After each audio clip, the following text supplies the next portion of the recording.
Hi everyone, welcome back to Be Rich. Happy Sunday. And I know a lot of you have been anticipating eagerly for the last 24 hours, wondering what is this video Sashwath was following on with after yesterday's conversation about WeWork and Office. So without wasting much of your time, we'll jump right into it. What is it, Sashwath? Yeah. So we were talking about WeWork and private Equity. equity and private equity funds, and basically that Rana Kapoor or whoever it is Yes, Bank's daughter, Yes Bank's daughter, managing director, doctor. and who had a stake in the Office. Indian And she's WeWork. trying to get out of it. Yeah. Indian version of WeWork. Yes. And they were supposed to go to IPO in 2023. And we don't know if that IPO is happening or not. But Rana wants to come out, and another equity is willing to help her out if they adjust the capital. The funny thing is, it wasn't just Office, but also Oyo, which was, they said the Oyo founder was willing to take a 50% haircut in valuations just to go public. Yeah. So that was something which was on the news a while back. But Yeah. all of your He's reaching a point where he's just saying, let me just go public. Yeah. Take whatever you want. I just want to be public. So that's what's happening. But bridging from that, how do these companies or how do these ventures even get their money? As the name suggests, ventures, you have venture capitalists who come in and pour some money during your seed funding round, and they give you the starting bit of cash which you need to burn in order to be able to acquire some customers under your wing. So a lot of these companies believe that building a large customer base is more important than profitability, and and you can see this with Zomato, Swiggy, you can see it with Uber, Ola. All of these startups, their main motive is to build a large enough user base and then go public based on their numbers of revenue, and then say that imagine if we were profitable with these numbers. Imagine is a beautiful word. Yeah. Like Lennon said, imagine all these companies were so profitable. So that's the idea which they operate under. Whether it's correct or wrong is for a different video. But under this idea, one of the biggest sources of funding are private equity funds, and these are funds which come in and pour a lot of cash into acquiring the company. They still keep it private, or they take a public company private. This also happens. Yeah. Happened with SoftBank. Dell. SoftBank happened with Dell. So SoftBank took ARM. Acquired ARM, but ARM was not public then. It acquired ARM though.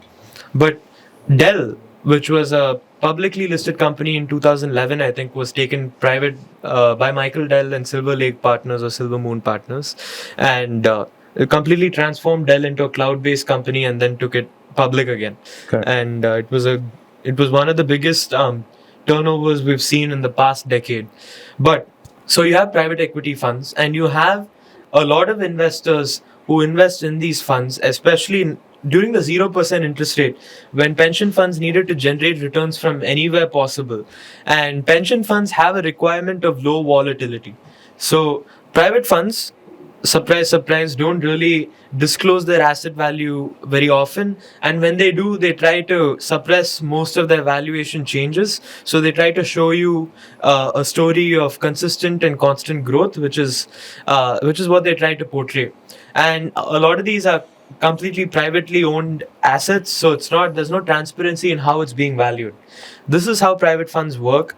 And recently, the SEC has taken aim at these entities, and they've come out with 4 specific regulations in order to make sure that you have greater transparencies regarding these private funds. Which is a good thing. Which is a great thing. And what the SEC has done is, first they've said that you have to give quarterly reports on what the performance is, what fees are, and what asset valuations are. 2, you need a limit on side letters, in the sense that you can't have private dealings with different investors without the other investors knowing what's happening. And they also, if you're providing someone a service, all of them need to be provided the same service. Correct. So if something materially harms the other investors, you cannot provide that as an option to 1 or 2 investors. That is something they've talked about. And the third one, which they've said, is that you can't pass on legal fees to your investors. So pension funds cannot pay mandatory legal fees, which private funds have to undertake. And the fourth regulation is that certain asset sales. So suppose you want to take your private company public under your private equity fund. You can't do this willy-nilly. You need a third party to come in and evaluate what the valuations are and go through the auditing process. So, as my uncle just gestured, you need someone to do that to your third party sale. So, what are private funds saying? What is the pushback? The pushback is basically saying that these are sophisticated investors who are who are investing in who are investing in our funds. They know what they're doing. The SEC has no business coming in. They're sophisticated, but they need me to do it for them. Yeah. They know what they're doing, but they can only do it if I'm doing it. Yeah. So they've said that there's no need for the SEC to come protect them because They don't want protection. they want returns, and that's basically what private funds are saying. And they're also saying that, well, there's one catch here. The fact is, yes, pension fund managers are sophisticated investors, but the people investing in these pension funds are not sophisticated. The principal agent problem is true here. The principal is your retiree, your average retiree who has no clue what's going on. Yes, your agent, the pension fund manager might be a sophisticated guy, but his interests don't exactly align with yours, which you are the principal. So there's a principal agent problem here. And second thing private funds are saying is that you're basically killing out our business model by asking us to be transparent in what we do. Again, the SEC isn't asking for anything really pretty major or anything. They're just asking for quarterly reports. Right. And they want transparency in terms of fees. And this is something which I think is a reasonable ask, personally at least, which all funds should be able to produce when asked, which is how much have you returned over the past quarter? What is your expense ratio? What assets are you holding? These are things which you need to be able to disclose regardless of what type of wealth management you do. And this is something private funds, surprisingly enough, haven't had to do in the past. No. And with a burgeoning industry, you need to have some sort of regulation to ensure that you don't have side dealings, which always tend to happen with these sort of opaque investment vehicles. And that's what the SEC is targeting. And especially with interest rates rising, as more pressure is put on these funds, especially ones with leverage, we'll get to see a lot of tragic stories, I'm sure, of many funds which engaged in shady dealings, which didn't seem shady at the time, but in hindsight have been gross miscalculations. And it's only about time until we see those things come to light. And the SEC mandating this sort of jumps the gun a little bit, in the sense that it makes sure that you don't have to wait for the day for it to come out. It's anticipating it, and it's not reactive. You're anticipating and you're proactive, not reactive, and I think that's something which the SEC has done right for once. So that's something which I'd say is good for transparency and for pensioners. If this was something like PMS, portfolio management services, where only wealthy individuals are able to invest in this, then I'd say, okay, there's an argument to be made that only sophisticated investors or those who are risk seeking are investing in this. But if you look at the overall demographic of who invests in these pension funds and these pension funds which invest in the private funds, you'll end up seeing that government workers like the Oregon Pension Fund, which we talked about before in one of our videos, these are the kind of people investing. And greater transparency definitely makes for better judgment calls, and there's never been a loss which has come from more information being available. And I don't think there's anything wrong. All they're asking them is, just tell us what you're doing. Basically that. Yeah. Share with us what you guys are doing.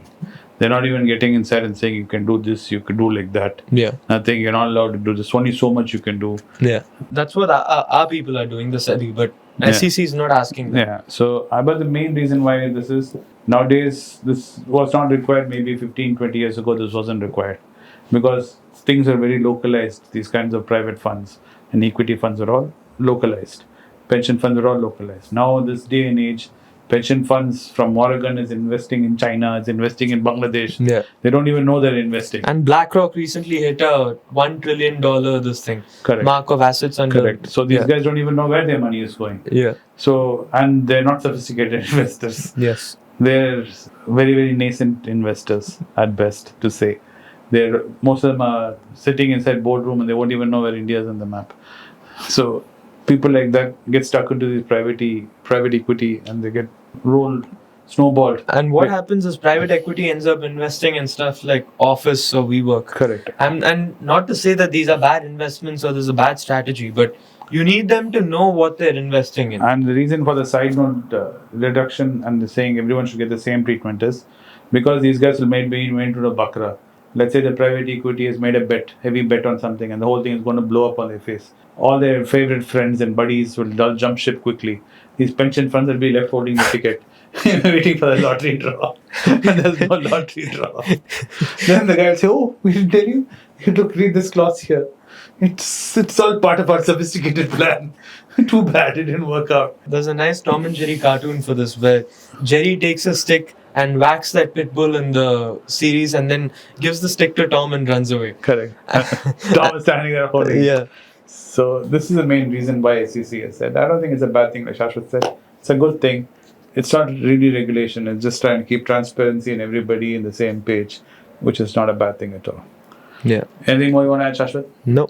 Anyway, thanks again for watching this video today on a Sunday evening. Hope you guys have a lovely week ahead. See you on the next one soon. Do subscribe to our channel, turn on the bell notification icon as always, so you'll be notified every time we put out a new video. That being said, see you on the next one. Thank you. I told you that I will be in Riyadh on the 22nd of September. The event place was not fixed. The team has now decided the event. It's in the Holiday Inn Riyadh. Those who are in and around Riyadh and desirous of meeting me may contact the WhatsApp address below or the email. My team would get in touch with you. It's a great privilege and honor that so many of you in thousands have subscribed to my channel and have supported me. I have written 2 books in English, The Alchemy of Money and Ordinary Stocks, Extraordinary Profits. These books are published by us and are ready. If you want to procure a copy, send us a message to the WhatsApp number given below and my team would respond to you. If you want an Amazon Kindle copy, you can click the link below. Finally, those who wish to consult with me can send a mail to berichenglish@gmail.com. Once again, I thank you for your support. If you like this video, press the subscribe button of my channel, hit the like button and turn on the bell notification.